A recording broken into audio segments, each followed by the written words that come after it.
함께 읽은 말씀을 통해서 나의 영을 부어주리라라고 하는 말씀으로 오늘 여러분들과 말씀을 나누기를 원합니다. 이제 2015년도 마지막 한 달만을 남겨두고 있습니다. 한 해를 계획하고 소망을 가지고 시작을 했는데 벌써 한 해를 과거로 돌려보내야 하는 그런 시기가 다가왔죠. 한 해를 보내면서 대부분 우리에게 많은 후회들이 있습니다. 또 세월의 흐름을 아쉬워할 수도 있겠죠. 또 나름대로 열매를 거둔 것도 있을 것입니다. 그래서 하나님 앞에 감사하는 마음을 가지고 살아가기도 합니다. 그런데 우리가 한 해를 정리하는 시점을 앞에 두고 염두에 두어야 할 가장 중요한 한 가지가 있습니다. 오늘 본문을 통해서 하나님께서 이사야를 통해서 이스라엘 백성들에게뿐만 아니라 오늘 하나님을 섬기는 하나님의 백성들에게 동일하게 주시는 그런 메시지라고 저는 분명하게 믿습니다. 오늘 본문의 이사야 선지자는 이스라엘 백성들에게 하나님의 말씀을 직접적으로 증거하고 있습니다. 그 말씀의 요지는 무엇입니까? 그것은 하나님의 백성들에게 하나님의 성령을 부어주시겠다고 하시는 말씀입니다. 하나님께서 성령을 조금씩 주시는 것이 아니라 한꺼번에 왕창 부어주시겠다고 하시는 약속의 말씀이 오늘 본문 속에 기록되어져 있습니다. 나는 목마른 자에게 물을 주며 마른 땅에 시내가 흐르게 하며 나의 영을 네 자손에게 나의 복을 내 후손에게 부어주리니라고 약속하고 계십니다. 이 말씀은 한마디로 하나님의 성령을 하나님의 백성들에게 부어주겠다. 여러분, 이 약속이 언제 성취되었습니까? 예수님께서 이 땅에 오셔서 구원의 사역을 완성하시고 승천하셨을 때에 오순절날 성령님이 오셔서 임하셔서 여러분 성령의 부어주심이 이루어졌습니다. 그러므로 예수 그리스도를 떠나서는 진정한 성령의 역사를 경험할 수가 없어요. 그러나 여러분이 예수님을 구주로 믿고 고백하고 그분이 나의 구주가 되신 것을 따를 때에 하나님의 성령이 우리 안에 임하셔서 우리의 삶을 통제하시고 우리의 삶을 이끌어 가시고 우리의 삶을 하나님이 원하시는 방향으로 인도해 주신다는 사실을 여러분들이 믿으시기를 바랍니다. 예수 안에 있는 자에게 하나님께서 성령을 부어주시는 것이고 이 성령이 임재 안에 거하는 성도야말로 진정으로 하나님께 사로잡힌 삶을 살아갈 수 있는 것입니다. 여러분, 때로는 우리가 내 마음대로 내 능력으로 신앙생활을 하는 것 같지만 여러분이 따지고 우리가 하나님 앞에서 살아가는 모든 것 성령님의 도우심이 없이는 한 가지도 스스로 이룰 수가 없어요. 우리가 회개하는 것, 예수님을 믿는 것, 예수님을 고백하는 것, 섬기는 것, 봉사하는 것, 기도하는 것 모든 것이 다 성령의 역사인 줄로 믿으시길 바랍니다. 그분이 우리의 인도자가 되시고 보혜사가 되시는 거거든요. 예수님께서 이 땅에서 33년간 생애를 사시다가 구속의 사역을 완성하셨습니다. 그리고 주님의 하나님의 나라로 승천하셔서 지금 만왕의 왕으로 만주의로 다스리시고 통치하고 계시죠. 근데 예수님께서 지상을 떠나시면서 제자들에게 마지막으로 남기신 말씀 중에 중요한 말씀이 성령으로 충만해서 전도하라, 그런 말씀입니다. 예수님께서 부활하신 다음에 제자들에게 주신 메시지들을 요약해보면 성령으로 충만해서 선교적인 삶을 살아라, 그 말씀이 여러분 예수님의 마지막 유언과 같은 말씀이에요. 요한복음 14장 16절에 예수님께서 이렇게 말씀하셨습니다. 다락방에서 제자들과 마지막 만찬을 나누신 다음에 내가 아버지께 구하겠으니 그가 또 다른 보혜사를 너희에게 주사 영원토록 너희와 함께 있게 하리니라고 약속하셨습니다. 또 다른 보혜사를 너희에게 보내주겠다라고 하셨습니다. 여러분, 보혜사라는 말이 그 원래의 의미를 정확하게 설명하는 단어를 한국말이나 영어로 찾기가 어려워요. 그래서 성경 번역서마다 다르게 표현되어 있습니다만 우리 성경에는 보혜사라고 되어 있는데 예수님께서 떠나시고 나면 예수님을 대신하는 다른 분을 우리에게 보내주셔서 하나님의 백성들과 교회와 영원토록 함께 하시겠다고 하신 것이 성령의 약속인 줄로 믿으시길 바랍니다. 때로 우리가 그런 생각을 합니다. 예수님께서 좀 육신으로 우리 가운데 거하시면 우리 교회에 계시고 우리 가정에 계시고 또 내 삶에 계시면 내가 신앙생활을 더 잘할 텐데 라고 생각을 하지만 여러분, 예수님처럼 여러분을 인도하시고 여러분을 가르치시고 여러분을 주장해 주시는 분이 성령님이시고 그분이 여러분의 삶에 영원토록 함께 하심을 믿으시길 바랍니다. 그게 성도의 삶입니다. 사도 바울은 너희가 하나님의 성령의 전인 줄을 알지 못하느냐라고 그렇게 말씀하고 있어요. 구원받은 하나님의 백성들에게 성령께서 임하셔서 여러분 전으로 삼아서 그 안에 머무르시고 그 안에 거하시고 그 삶을 통해서 나를 통해서 하나님께서 영광을 나타내시기를 원하시는 것이 하나님의 구원의 계획인 줄로 믿으시길 바랍니다. 그래서 우리의 구원은, 여러분, 구원은 예수님께서 육신을 입기 땅에 오셔서 우리가 성탄절을 통해서 감사하며 영광 돌리지 않습니까?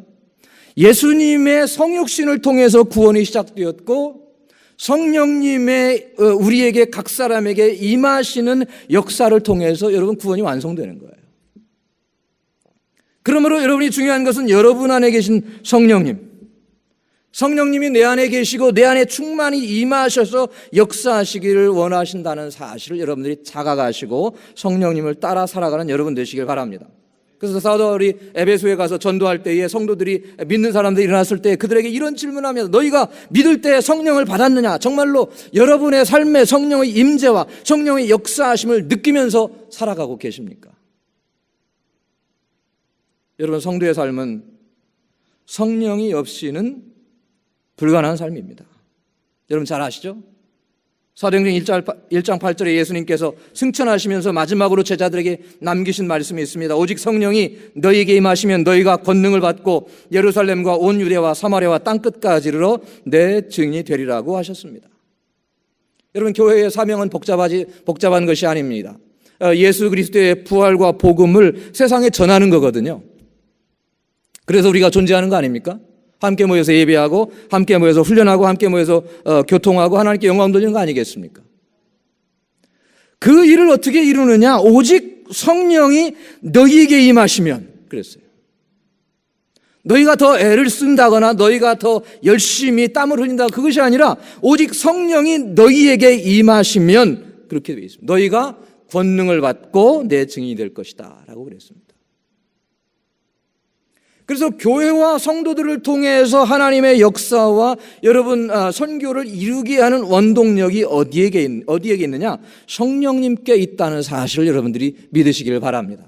처음부터 끝까지 성령님께서 우리 안에 계셔서 우리를 거듭나게 하시고 우리를 하나 되게 하시고 우리에게 은혜를 주시고 은사를 주셔서 여러분 증인된 삶을 살아가도록 하시는 주체가 성령님께 있어요. 성령님께. 그래서 여러분이 함께 교회로 모여서 주님을 섬길 때에 이 몸된 교회의 능력의 원동력은 누구시냐? 성령님이라는 사실을 여러분들이 분명하고 확신을 가지고 살아가는 여러분 되시길 바랍니다. 권능을 받는다 그랬어요. 능력을 받는다.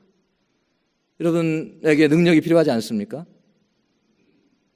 살아가면서 종종 그런 느낌을 갖습니다.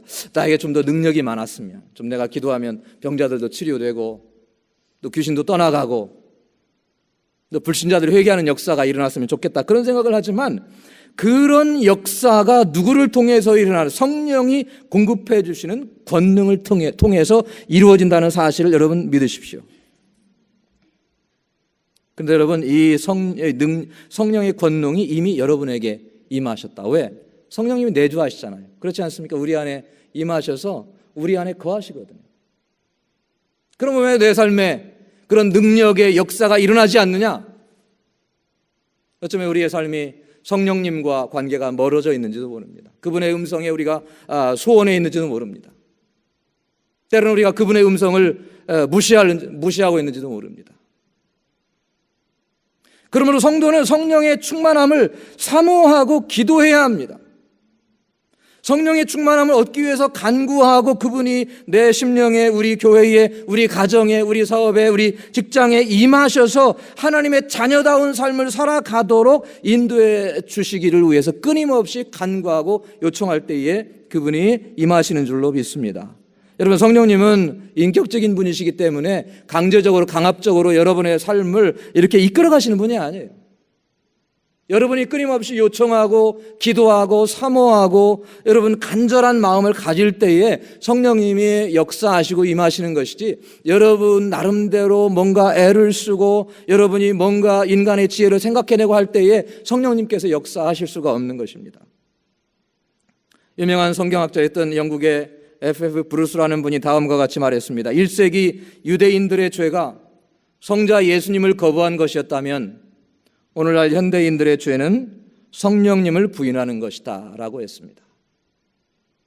이런 역사적으로 유대인들이 많은 핍박을 받았습니다. 왜? 메시아이신 예수님을 십자가에 못 박았다고 핍박을 받았습니다. 그러나 유대인들만이 죄가 있는 것이 아니라 오늘날 현대인들은 여러분 성령님, 역사하시는 성령님을 부인하는 거예요. 성령님 지상에 오셔서 불신자들에게는 죄에 대해서, 의에 대해서, 심판에 대해서 끊임없이 책망하시는 거거든요. 회개를 촉구하시고 죄에서 돌이키기를 촉구하시고, 또 하나님의 백성들에게 임하셔서는 하나님의 뜻대로 순종하며 살아가도록 거듭해서 말씀해 주시지만 그 말씀에 우리가 귀를 기울이지 않고 그 성령님의 음성에 우리의 마음을 닫고서 내 뜻대로, 내 마음대로, 내 생각대로 살아가도록 애쓰는 것이 어쩌면 우리의 삶의 모습인지도 모르겠어요.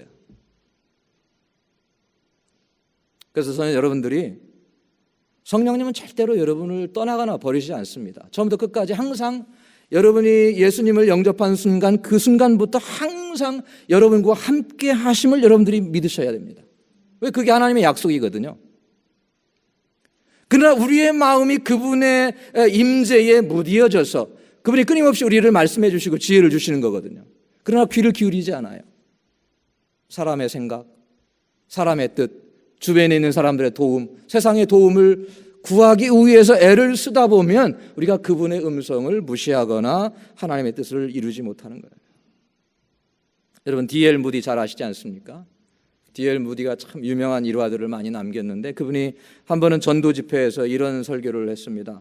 유리잔을 치켜들고 사람들에게 질문을 던졌습니다. 여러분, 어떻게 하면 이 유리잔 속에 있는 공기를 다 제거할 수 있습니까? 어떤 사람은 펌프로 보내면 됩니다. 그러나 자칫하면 진공 상태가 돼서 유리잔이 깨질 수가 있어요. 무디가 대답하기를,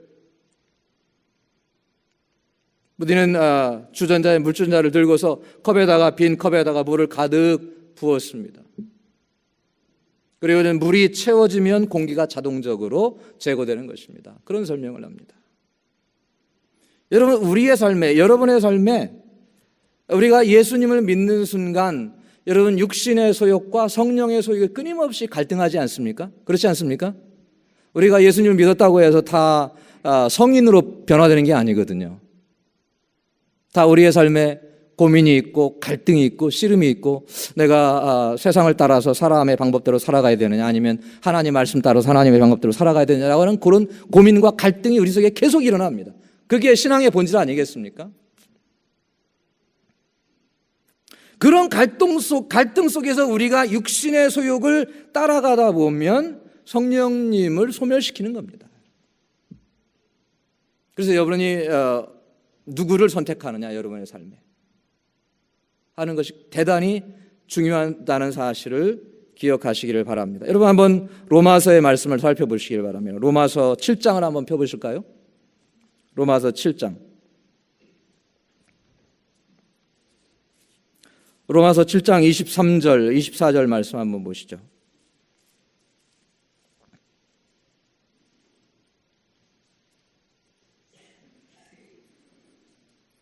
한 목소리로 한번 같이 다 읽어보겠습니다. 로마서 7장 23절, 24절.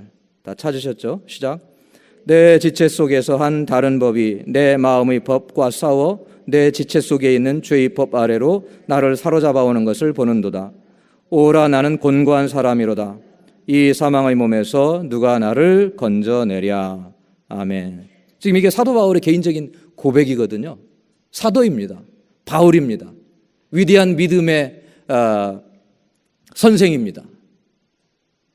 근데 그분이 고백하기를, 이 사망의 몸에서 누가 나를 건져내랴 그랬어요. 여러분, 믿음에는 이분이 한 믿음 하시는 분이 아닙니까? 그런데 자기 안에 이루어지는 어떤 믿음의 갈등, 나는 곤고한 사람이로다, 이 사망의 몸에서 누가 나를 건져내랴.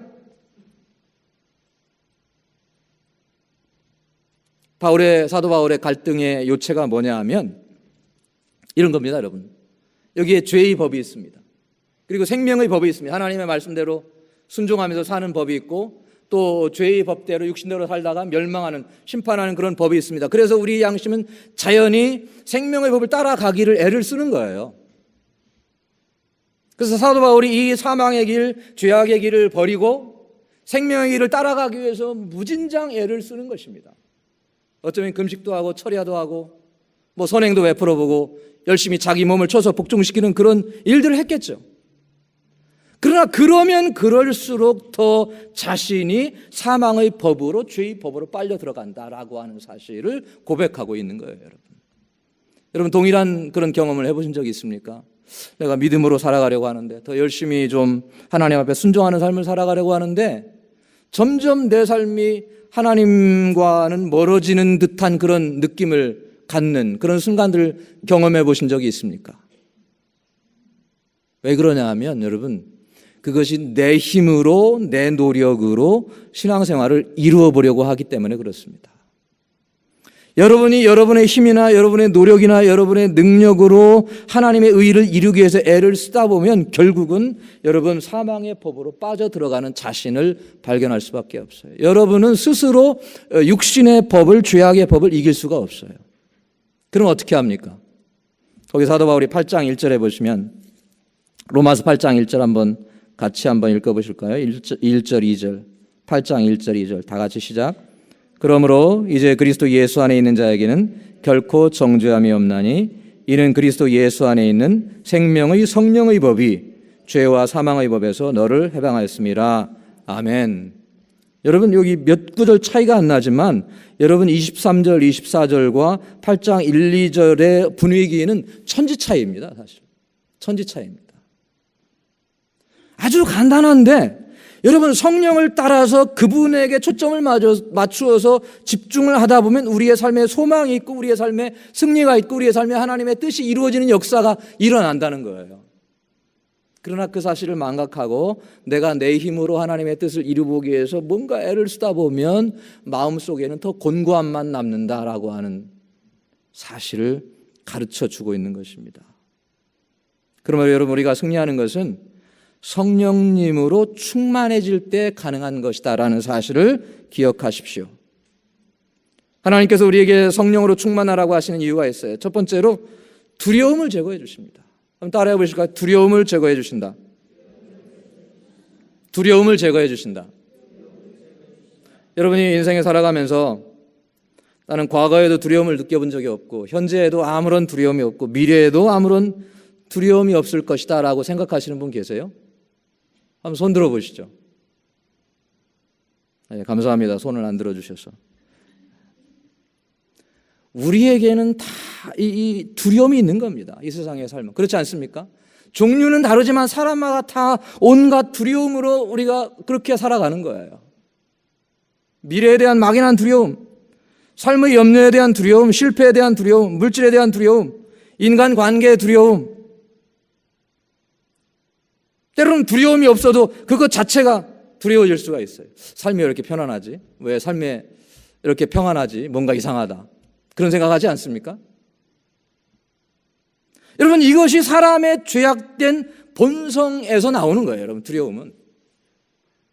하나님을 떠난 인간에게 여러분 두려움이 자연적으로 임하는 거예요. 아담과 하와가 하나님의 말씀을 거역하고 반역의 죄를 저질렀습니다. 그때 가장 먼저 찾아온 감정은 뭐냐? 두려움입니다. 두려움. 그래서 하나님이 동산에 찾아오실 때 아담과 하와가 어떻게 했습니까? 동산에 있는 나무 뒤에 숨었어요. 왜 그렇습니까?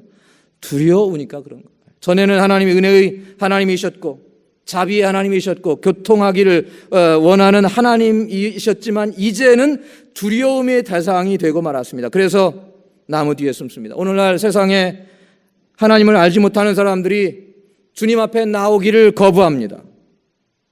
불신이죠. 근데 불신의 여러분 그 뒷면을 보면 불신의 뒤에는 두려움이 있는 거예요. 사단이 사람들의 마음속에 두려움을 주어서 하나님은 심판의 하나님이시다. 정죄하신 하나님이시다. 무서우신 하나님이시다. 이런 생각과 인상을 주어서 두려움 때문에 하나님을 찾지 못하도록 막고 있는 거예요. 그래서 어떤 사람이 마르시온이라는 사람이 구약의 하나님은 사랑의 하나님이 아니기 때문에 구약의 하나님이 진노하신 하나님이고 심판하신 하나님이기 때문에 성경이 될 수 없다 그래서 성경을 다 제거했어요. 구약 성경을 제거하고 신약 성경 속에서도 심판을 언급하는 부분을 다 제거했어요. 이것은 하나님의 말씀이 될 수 없다. 하나님은 사랑이시고 하나님은 은혜의 하나님이신데 어떻게 이런 하나님이 우리 하나님이 되실 수 있느냐. 그래서 그런 내용을 성경에서 다 제거하다 보니까 성경이 앞뒤 껍질만 남았어요. 껍질만. 성경을 부인하는 거예요. 성경을. 여러분, 하나님은 은혜의 하나님이시고 구원의 하나님이시지만 여러분, 우리가 하나님의 뜻대로 성령의 인도하심에 사로잡혀서 살아갈 때에 그분이 놀라운 역사로 임하시는 줄로 믿습니다. 어떤 사람이 나치 정권 시절에 히틀러를 위해서 일생을 봉사를 했습니다. 그리고 전쟁이 끝나서 히틀러가 이제 무너지지 않았습니까? 나치 정권이 무너졌는데 무너지고 나니까 분명히 내가 붙잡혀서 나도 처형될 것이다 라고 하는 두려움이 있어서 1945년 6월에 시골에 있는 자기 여동생의 농장에 있는 오두막에 숨어 들어갔습니다. 그리고 그 농장의 오두막에서 32년 동안을 숨어 지냈어요. 숨어 지내면서 한 번도 집 밖에 나가본 적이 없고 집에 숨어서 창문 너머로 골짜기를 바라보면서 32년의 세월을 허송하면서 보낸 거예요. 그러다가 사람들에게 발견이 되어서 세상에 나오게 되어서 한 말이 만일 사람들이 나를 발견하지 못했다면 나는 그냥 오두막에서 그렇게 죽었을 것이다. 여러분 32년 동안 살아있어도 그게 감옥이지 제대로 된 삶입니까? 32년이면 얼마나 긴 세월입니까? 여러분 우리가 성령의 충만함 속에서 살지 못하면 스스로가 만들어놓은 감옥 속에서 두려움의 감옥 속에서 살아갈 수가 있는 거예요. 자신을 가두고 하나님께서 계획하시고 하나님께서 허락하신 풍성한 삶을 누리지 못하고 염려 속에서 살다가 인생을 마감할 수가 있는 거예요.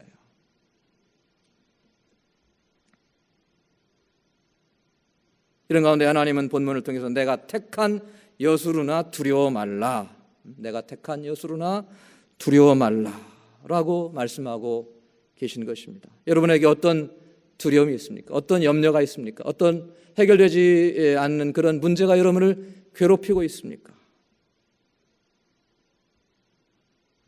여러분의 삶에 소망과 평강을 주시는 성령님을 바라보는 여러분 되시기를 바랍니다.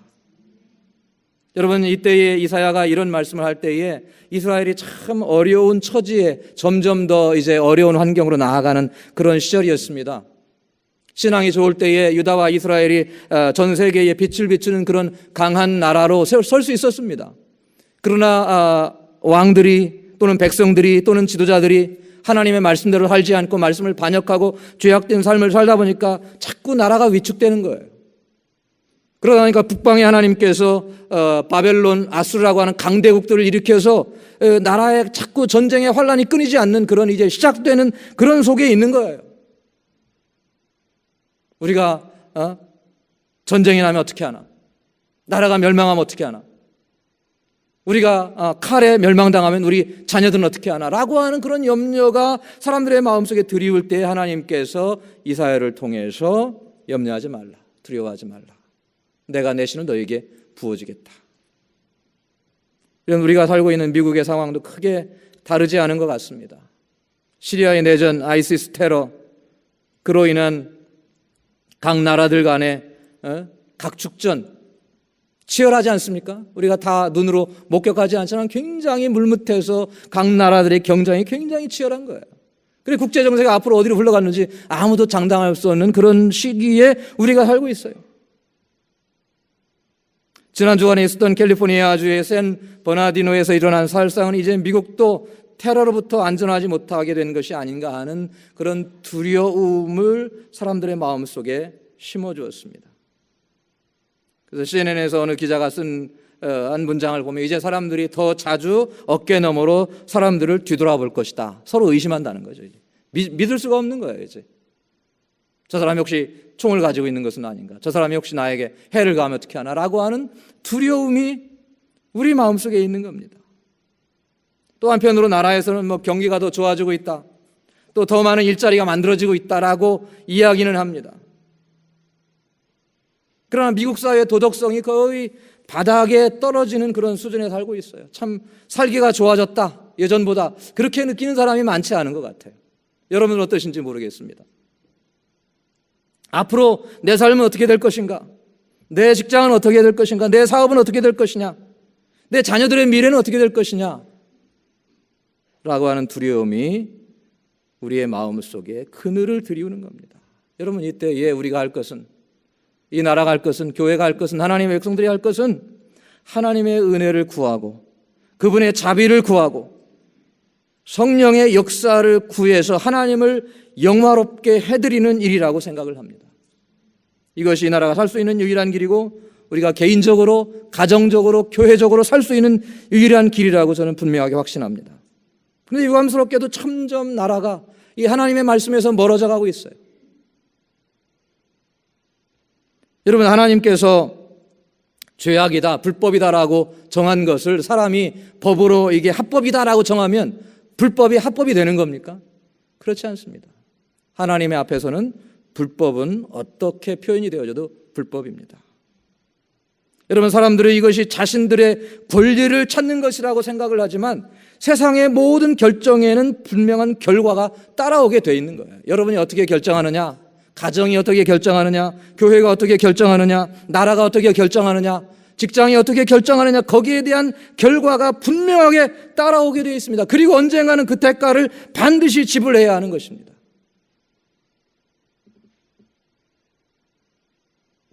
우리가 하나님 앞에서 올바른 결정, 올바른 삶을 살아가기 위해서는 여러분 성령님의 도우심과 인도하심이 필요한 거예요. 우리는 자연적으로 여러분 육신을 따르고 세상을 따르고 인간의 지혜를 따르게 돼요. 그 인간의 자연스러운 마음이거든요.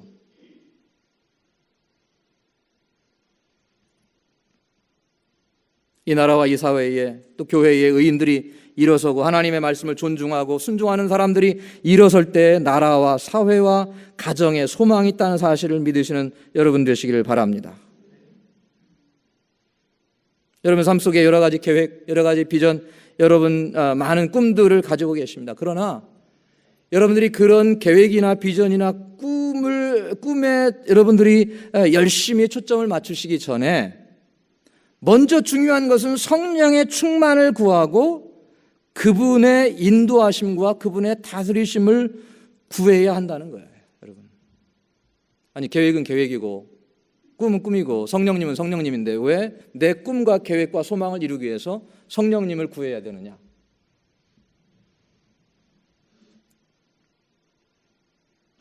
여러분, 성령님께서 여러분 진정한 복의 근원이 되십니다. 같이 한번 따라 하실까요? 성령께서 진정한 복의 근원이 되신다. 여러분, 사람에게 복이 필요합니다. 하나님이 부어주시는 복이 필요합니다. 그렇지 않으면 우리가 이 세상에서 살 수가 없어요. 건강의 복, 물질의 복, 영적인 복, 구원의 복, 모든 복이 우리에게 있어야 우리가 살아갈 수가 있는 것입니다. 그러나 우리가 그 복을 얻기 위해서 그 복 자체를 따라갈 때 자칫하면 우리가 가장 중요한 것을 잃어버릴 수가 있어요. 왜? 여러분, 이 인간에게 필요한 진정한 복의 근원이 누구시냐? 여러분, 누구라고 생각하십니까? 누구시죠? 하나님, 예수님, 성령님. 하나님께서 복의 근원이 되시고 성령님께서 진정한 복의 근원이 되신다는 점을 여러분들이 잊지 마시기 바랍니다. 개인적으로, 가정적으로, 교회적으로, 물질적으로, 영적으로 우리가 잘 되고 번성해야죠. 이게 우리의 소망입니다. 그러나 우리에게 필요한, 인간에게 필요한 모든 복은 다 하나님께로부터, 특히 보혜사 되신 성령님께로부터 온다는 점을 여러분들이 이해하십시오. 성령께서 우리에게 온갖 좋은 것을 주시는 분이다. 여러분들 한번 야고보서 1장 17절 한번 펴보시기 바랍니다. 야고보서 1장 17절. 야고보서는 신약성경 뒤쪽에 있죠. 히브리서 뒤에. 야고보서 1장 17절 말씀.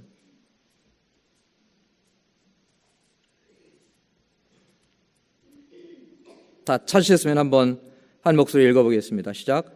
각양 좋은 은사와 온전한 선물이 다 위로부터 빛들의 아버지께로서 내려오나니 그는 변함도 없으시고 회전하는 그림자도 없으시니라. 아멘.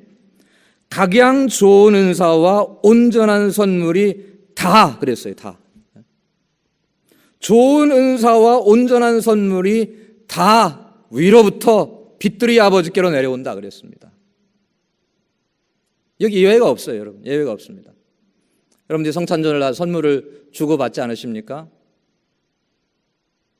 꼭 저 사람은 나한테 선물을 줘야 되는데 왜 선물을 주지 않을까 섭섭해하지 마시고, 각양 좋은 은사와 온전한 선물이 누구에게서 주신다고요?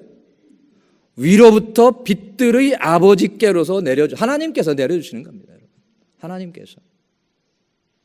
여러분들은 사람들에게 이렇게 선물을 주시고요, 여러분들이 못 받으셔도 서운해하지 마십시오. 주는 게 복된 거예요, 여러분. 그렇지 않습니까? 그러므로 여러분들이 세상에 다른 것을 구할 것이 아니라 성령님을 구하면 성령님께서 모든 좋은 것을, 여러분에게 필요한 모든 좋은 것을 다 가지시고 임하신다는 사실을 여러분들이 마음속에 믿으시고 성령님을 구하시면 여러분의 삶에 풍성한 은혜가 넘쳐날 줄로 믿습니다. 성령님이 오시면 모든 게 다 오는 겁니다, 여러분. 성령님이 오시면. 그래서 사도 바울을 보십시오. 자족한 삶을 살았습니다. 어떤 환경에 처해도, 어떤 상황에 처해도 원망하거나 낙심하거나 두려워하거나 하지 않았습니다. 왜? 모든 좋은 것 대신 성령님께서 그 안에 계셔서 그의 삶을 이끌어 가셨어요. 여러분도 동일한 그런 담대함을 가지고 살아가시기를 바랍니다. 어떻게 하면 우리가 성령의 충만함을 누릴 수 있습니까? 예수님께서 승천하시기는 제자들에게 이렇게 당부하셨습니다. 너희는 예루살렘을 떠나지 말고 내게 들은 바 아버지 약속하신 것을 기다리라 그랬어요.